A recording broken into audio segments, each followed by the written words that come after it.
ఒకవైపున diversion politics చూస్తూ ఉన్నాం, మరోవైపున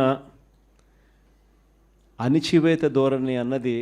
ఎవరైనా కూడా ప్రజల సమస్యల మీద ఎవరైనా స్పందిస్తే, ఎవరైనా గట్టిగా అడగడం మొదలెడితే ఆ గొంతును నొక్కడం కోసం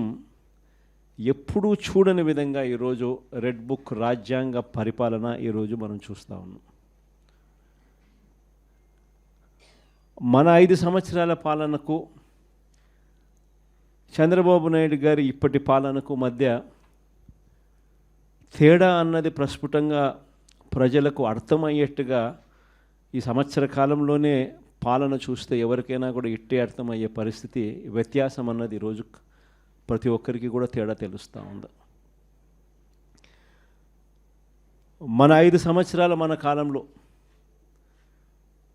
ఎప్పుడూ ఇంతకు ముందు జరగని విధంగా వివక్ష లేకుండా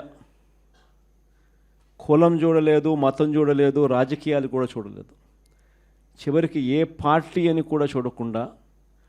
మంచి చేసిన ప్రభుత్వం ఒకవైపున మనది కనిపిస్తే, రెండవ వైపున ఇటువైపున ఈరోజు ఈ సంవత్సర కాలంలో కనిపిస్తూ ఉన్నది ఏమిటి అని అంటే, మంచి అన్నది ఎలాగూ లేదు, వివక్షకు తావు ఎలాగూ లేదు, ఎందుకనంటే ప్రతి పథకము ఏ పథకము లేదు కాబట్టి. మరోవైపున పూర్తిగా రెడ్ బుక్ రాజ్యాంగం అమలు చేస్తూ విడిగా ఈరోజు